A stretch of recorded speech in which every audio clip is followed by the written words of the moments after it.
আসসালামু আলাইকুম সম্মানিত গাইস, আমার সামনে যে কচুরি পানাগুলি দেখতেছেন এটা হলো আলোয়া বিল। এই আলোয়া বিলে হাজারো কৃষকের স্বপ্ন আজ পানির নিচে। বহু মানুষের রিজিক, তাদের বছরের খোরাক এই পানির নিচে তলিয়ে গেছে। আজকে সেখানে অথই পানি কচুরি পানায় ডেকে গেছে। অনেকেই ফসল ঘরে তুলতে পেরেছে, অনেকেই তুলতে পারেননি। আজকে দেখতেছেন এখানে বোঝার কোনো উপায় নেই, এর নিচে ধান ছিল, ফসল ছিল। এই আলোয়া বিল, এটি পশ্চিম পাশে মির্জাপুর উপজেলা, পূর্ব পাশে কালিয়াকৈর উপজেলা। এর মাঝ দিয়ে বয়ে গেছে পূর্ব দিকে বংশাই নদীতে, তুরাগ নদীতে। তুরাগ নদীর থেকে এই আলোয়া বিলের পশ্চিম দিকে প্রচলন আসা যাওয়া। পাহাড়ের ঢলে সাথায় এই বিল ভরে গেছে। জোয়ারের পানি এখন এর সাথে মিশ্রণ হয়ে গেছে। বোঝার কোনো উপায় নেই এটা যে একটা বিল, এটা যে একটা ফসলের মাঠ ছিল। আজকে আপনারা দেখে অবাক হবেন, বুঝতেই পারবেন না যে আমার সামনে শুধু কচুরি পানা আর কচুরি পানা। এর নিচে কিছু ফসলও রয়ে গেছে। ধান অনেকেই ঘরে তুলতে পারেনি। অনেক কৃষকের মুখের হাসি আজ মলিন হয়ে গেছে, নষ্ট হয়ে গেছে। তারা 6টি মাস দীর্ঘ পরিশ্রম করে যে ফসল তারা আবাদ করেছিল, সেই ফসল আজ পানির নিচে তলিয়ে গেছে। কৃষকের মুখে আজ হাসি নেই, শুধু আছে বুক ফাটা কান্না আর হাহাকার। আজকে দেখার মতো কেউ নেই।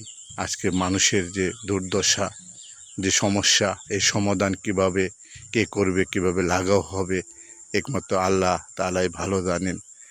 অনেক মানুষের ধান পানির নিচে পড়ে গেছে, অনেক ধান, সেগুলো ওঠানোর কোনো উপায় নেই। এমনও লোক আছে যারা 1 মণ ধানও কেটে ঘরে আনতে পারেনি, সমস্ত ধানই তলিয়ে গেছে, পানির নিচে পড়ে গেছে, সেগুলি ওঠানোর কোনো উপায় নেই। অনেকেই কিছু ডুবিয়ে ডুবিয়ে কেটে আনছে। মজুরি এতটাই বেশি, 12 থেকে 1300 টাকা রোজ। একটা লোক দিনে কয় মণ ধান কাটতে পারে? নানাবিধ সমস্যায় কৃষক আজ জর্জরিত। তাদের পাশে দাঁড়ানোর মতো কোনো হিতাকাঙ্ক্ষী নেই, একমাত্র আল্লাহ তাআলা। তুমি ভরসা, তুমি বান্দার রিজিক কেড়ে নিয়েছ, তুমি তা আবার রিজিকের ব্যবস্থা করে দিবে, এই আশায় কৃষক বুক বেঁধে তারা আসে। আল্লাহ তুমি তুমি তলিয়ে দিয়েছ, তুমি তাদের মুখে হাসি ফোটাবে, তাদের এই রিজিকের ব্যবস্থা তুমিই করবে। আজকে মানুষ হাহাকার, নির্বাক দুশ্চিন্তায়, চিন্তার ভাঁজ তাদের কপালে। তারা ছেলেপেলে নিয়ে সারা বৎসর খাবে।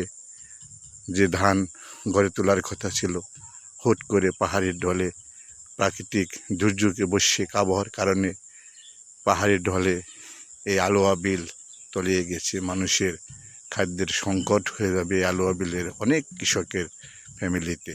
যা হোক, আল্লাহর রহমতে অনেকেই ধান ঘরে তুলতে পারছে।